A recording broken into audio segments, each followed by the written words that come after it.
Hello mga kamamshi, mga kasaypam, it's Mama Soy again, and welcome back to my channel. So ngayon guys, sorry nawala ako no. So ngayon, dito ako sa Antiquera. So good morning. No, today is Sunday,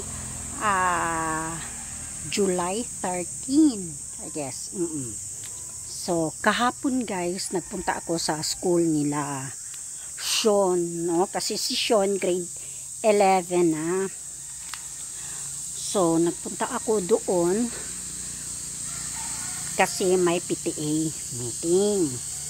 So ngayon, so yun pala guys, talagang grabe ang sacrifices ni Sean. Ang layo pala ng school nila, nakakaiyak guys. Tapos yung daan, grabe yung sakripisyo talagang. Pagdating ko dun sa school nila guys, parang natulo yung luha ko. Naawa ako sa bata na ganoon pala kalayo. Instead kahit sasabihin natin nandun siya sa city, no? Kasi city pa naman yun. Pero malayo talaga, as in malayo guys. Kawawa si Sean. So ngayon, hindi ko kailangan talagang pagtuunan kasi minsan nasabi ni Sean yung kasi may mountain bike siya, di ba? So kaya pala inayos niya kasi magbabike para syempre sa pamasahe ba, kasi masyadong malayo talaga guys. Dalawang beses ka magsasakay. So sabi niya, yun nga, inayos niya yung, ginastahan talaga niya, inipunan niya para ayusin yung bike niya. Tapos, ayun, nasabi niya, yung sinubukan niya, one time nagbike siya, nagpunta doon sa school. Sabi niya, pagdating daw niya sa school, parang nakulap siya. Ano ba siya, nanghina siya, kasi, yun nga guys, natapos yung daan guys. Okay lang kung hindi uulan, pero pag uulan ako kawawa, lalo na pag mag-uniform. Pagdating talaga sa school, talagang siguro makikita nyo, kaya lang hindi ko na-videohan kasi naka-bus ako eh. So hindi ko na-videohan yung papasok kami doon sa sa school. So yung na-videohan ko lang yung meeting at saka yung building sa school. Basta makikita nyo guys. So ngayon obviously nandito ako, no? Tignan nyo yung swimming pool, puno ng tubig kasi umuulan. Buti nga ngayon hindi umuulan, mainit. So may pakikita ako sa inyo guys kasi ito na pakita ko sa inyo, ha? Ayan, kalilinis ko lang ito dahil madalas ang ulan. Ayan, mataas na naman. So ayan, gulo na. So dito na naman ako mag-start ulit. Tingnan nyo yung so maglinis na naman ako dito, pero hindi ko alam kasi kailangan ko talagang asikasuhin si Sean doon sa Tagbilaran. So dito guys, may nakita na naman akong bayabas. Ang hinuga. Ayan ang bayabas guys. Hinog. Nakita ko kasi siya doon habang naglilinis ako. Nakita ko siya. So yes guys, kain tayo ng bayabas guys. See? Yan ang bayabas. Fresh. Fresh na fresh kasi galing sa puno. Kain tayo ng bayabas guys. So yun, the story. So ewan ko, susubukan ko mag voice over kasi parang na kasi ako guys, no? Sorry talaga na hindi na ako nakapag vlog at saka talagang medyo talaga mas inasikaso ko talaga yung mga bata. Parang sinusubukan mo marami akong mga video, siguro i-upload ko, tapos i-voice over ko na lang, kasi ano na, mga late na matagal na, siguro hindi ko na-upload, so bahala na kayo, basta i-upload ko, subukan ko, I will try my best. Pero sa ngayon, i-share ko yung experience ko sa pagpunta sa school nila. So ito guys, pag baba ko sa bus, dito na talaga sa loob na ito sa school campus, at nagsimula na talaga ang meeting. So yan ang building guys, kung nakikita nyo. Nagsimula na ang meeting pag dating ko. So yan, kung natingnan nyo, wala nang, hindi pa concrete. Pero may mga malalaki na talaga yung building. Maganda yung building guys. Tsaka komportable talaga sila sa loob. Pero kaso sa labas, hindi pa concrete yung kalsada, sa likod sa stage guys, kung nakita nyo, kantin doon. So yan, likod sa stage. So talagang mainit din. Pero dyan kasi umaga pa, hindi pa yan ganong mainit. So nakikita nyo guys, pag umulan talaga, lalo na pag naka-uniform yung mga bata, talagang ano na. So ayan ako, huling-huli na, wala ng upuan. So yan guys, kung titingnan mo, kawawa talaga sila Sean.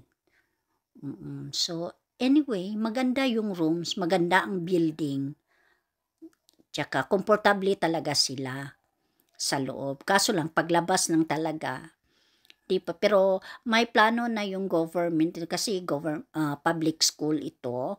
So ang unahin siguro nila yung i-concrete nila yung sa loob ng campus, tapos hanggang doon sa gate, kasi wala pa tong gate guys. Tapos doon sa labas, kung nakikita nyo, kasi dyan portion, yan ang building, dyan portion, dyan ang entrance. Tapos yun sa kabila, doon ang exit. So dito, ito na ako, nag-exit na ako, tapos na ang meeting. So tingnan nyo guys, kung i-concrete ito. So yan, plano ng so yan, walang sasakyan. Pero pag may pasok naman, siguro may mga multicab na papasok, at mga tricycle siguro pag may So yan guys, kawawa talaga si Sean, sacrifice talaga. So may mga estudyante pa sa nahagard talaga ako guys. Yan, so ang hirap. Pero okay na, survives si Sean dito. Hello, good morning. Happy Saturday. So it's Saturday, March 29 I guess. So good morning guys. May muta pa. Nagpapaaraw ako guys. So para may naman. So ngayon, wala lang, pakita ko lang yung proudly.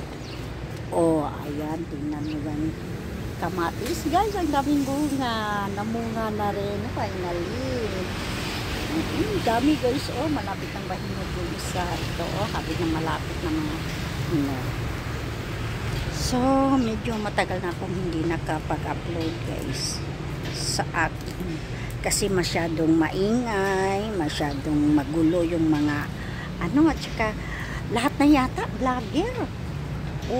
So lumay-lulaylo lang muna ako, pero hindi ko kahit pa paano may i-upload, update din paminsan-minsan. So ngayon nandito ako sa Tagbilaran guys.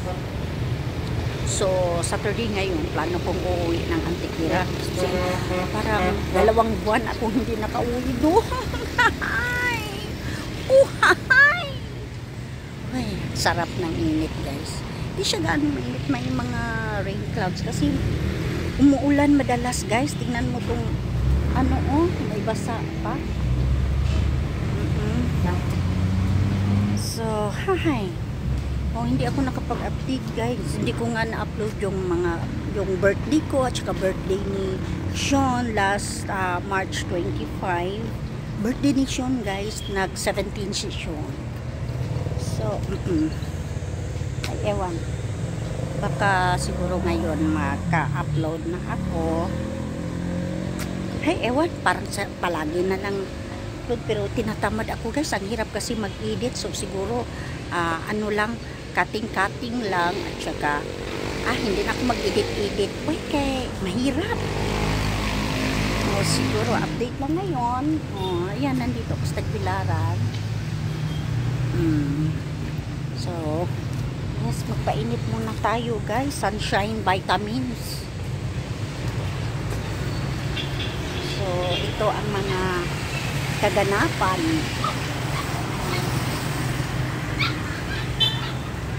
So yes, may muta ba ako guys? Kagigising ko lang ng ape, tapos yan pakain sa mga aso guys, kasi nangungulit. Ginigising ako ng mga aso. Ang dami ko kasing aso dito sa taas. Tapos kunti nilinis-linis ko yung mga dumi nila. Pagkatapos nilang kumain, dumudumi kahit saan. So yes.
Yes guys, galing ako palengke. So ito ang nabili ko dun sa palengke guys. Bumili ako ng isda. Ewan ko kung anong pangalan nyo dito. So ito yung sa amin, tawag namin dito tamarong. Oo. Tapos ito para sa amin to. Pipirituhin ko yan kasi yung mga bata hindi naman makakain ng pinirito lang. Tapos ito guys, bumili ako ng 1 kilo. Tawag namin dito is amag-amag. So yan, 1 kilo to. Para ito guys, pwede na akong kakain yan. Makain naman yan. Lulutuin ko to, inununan. Ewan ko kung anong Tagalog ng inunon. So yes, lulutuin ko ito para sa aso guys, kasi yung 2 aso ko nanganganak. Dami ko ng aso guys. Yung isa 6, yung isa 4. So yes, ito para sa aso to. Tapos ito yung mga ito guys, seaweeds to, kasi parang namimiss ko yung kakain ng seaweeds. So sinasamahan ko na rin ng cucumber. So mga prutas, ayan, saging mangga, tsaka maliliit na orange, yung kiat-kiat. Ano bang pangalan mo? Kiat-kiat. Yan guys, hindi na ako nag-video doon sa sa palengke. Hindi na ako nag-video doon sa palengke guys, kasi Alam nyo naman na baka nakawin itong cellphone ko, hindi pa naman tapos itong na ano na alam nyo naman, no? Hindi pa ako tapos bayad itong cellphone. So yes guys, so let's do this. Oh ayan guys, yan ang seaweeds ko guys. Sorry hindi ko napakita kung paano ko na ano yung iba, dinala ko na lang doon sa nila Chad at Ram. So ito yung seaweeds na nabili ko sa palengke. Tapos ito yung aming fruits. Chichal.